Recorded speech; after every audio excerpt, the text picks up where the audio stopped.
የአብይ ጾም 8ኛው ሳምንት ሆሳና በኢትዮጵያ ኦርቶዶክስ ተዋሕዶ ቤተክርስቲያን አማኞች ዘንድ በድምቀት ይከበራል።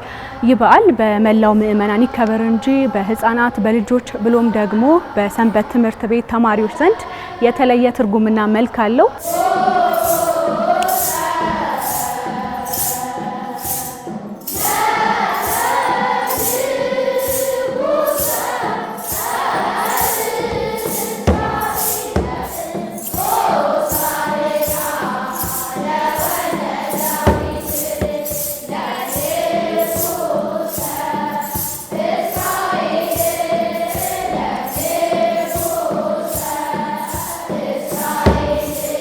ሆሳና ማለት አምላኩ ያሁን አድነን ወይም መድኃኒት ማለት ሲሆን ጌታችን መድኃኒታችን ኢየሱስ ክርስቶስ በአህያ ወይም በውርንጭላ ጀርባ ሆኖ ትህትናን ያሳየበት።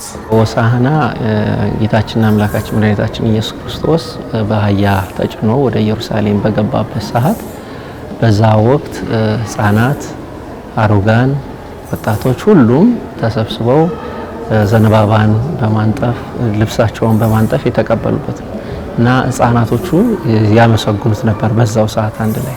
ስለዚህ ያ በመሆኑ እግዚአብሔር አምላካችን ኢየሱስ ክርስቶስን ህፃናትን ወደ እኔ ይመጡ ዘንድ አትከልክሏቸው ስላለ እነሱም አምላካቸውን አውቀው አንደበታቸውን ከፍተው ስላመሰገኑት በዛ ቤተክርስቲያናችን ይህን በዓል ከህፃናት ጋር ያው በዓሉ የሁሉም ነው፣ ነገር ግን በተለየ ሁኔታ ህፃናት የሚታሰቡበትና ወይ ደግሞ ለህፃናት በዓል ነው ተብሎ የሚነገርበት ነገር በዋነኛ ደረጃ ከዚህ ጋር የተያያዘ ነው።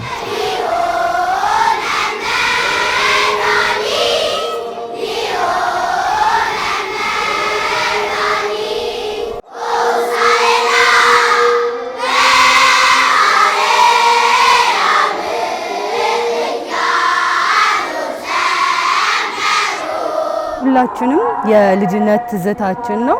ሁላችንም በየሰንበት ትምህርት ቤታችን በዚሁ ህብረት በሚከበሩ በዓሎች ላይ ከልጅነት ጀምሮ ስንሳተፍ የመጣን። እኔ በልጅነቴ የማስታውሳቸው ለብሶ ለማገልገል ልብሰ ስብሐት ለብሶ ለማገልገል የሰሞኑ መዝሙር ጥናቶች፣ በእለቱ ደግሞ ዘንባባዎችን ሰርቶ ለማድረግ የምናደርጋቸው ነገሮች በጣም የሚናፈቁ ናቸው። በየዓመቱ ጓጉተን የምንደርስባቸው የሁላችንም የልጅነት ትዝታዎቻችን ናቸው። ሆሳና ከመድረሱ በፊት እንግዲህ ዝግጅት ይደረጋል።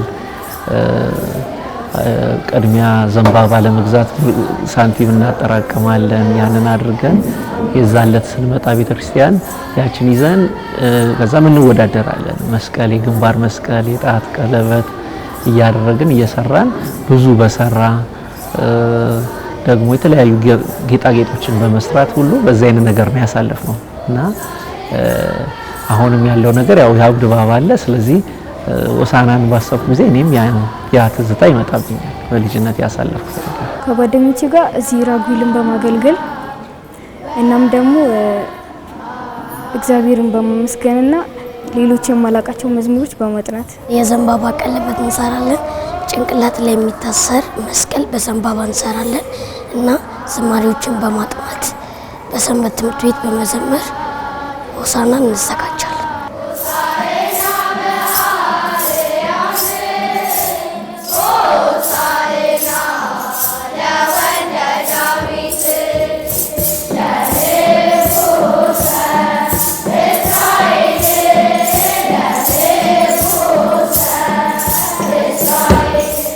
የዘንድሮውን የሆሳና በዓል የደብረ ኃይል ቅዱስ ራጉኤል ቤተክርስቲያን በበላይነት ሲያከብረው ከ150 በላይ የሚሆኑ ደብራት ደግሞ ተሳታፊ ይሆናሉ።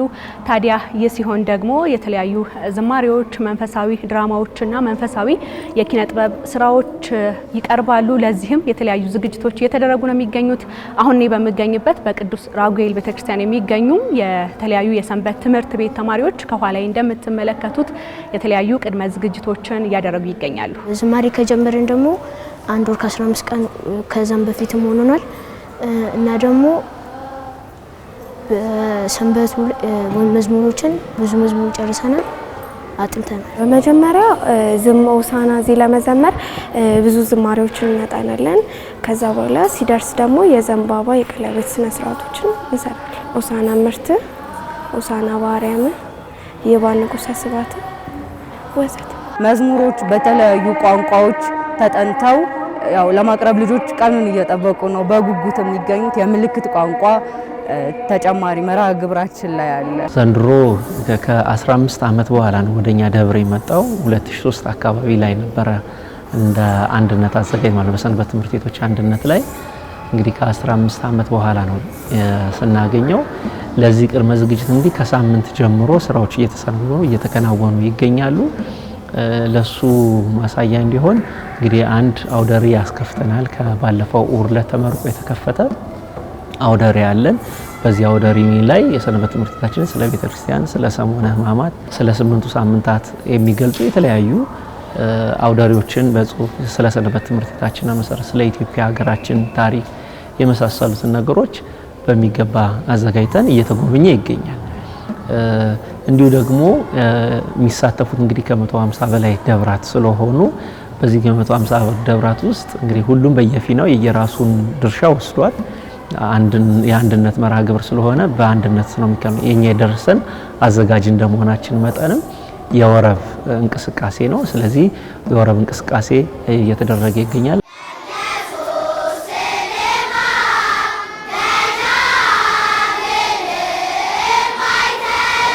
በደብረ ኃይል ቅዱስ ራጉኤል ቤተክርስቲያን ተገኝተን የሆሳዕና በዓል ዘንድሮን የራጉኤል ቤተክርስቲያን እንዴት ለማክበር አስቧል ስንል ጠየቅን። ከዛ በተጨማሪ ደግሞ ሆሳዕና ሲመጣ አብሮ ተያይዞ የሚመጣው የልጆች ትዝታስ ምን ይመስላል የሚለውን ወደ እናንተ አደረስን። እናንተም ስለሰጣችሁን ጊዜ እጅግ አድርገን ከልብ እናመሰግናለን። እኛ እዚህ ያለንን ቆይታ አጠናቀናል። ቀሪ የፋና 90 ጉዳዮች ይቀጥላሉ። በያላችሁበት መልካም ጊዜ ይሆንላችሁ።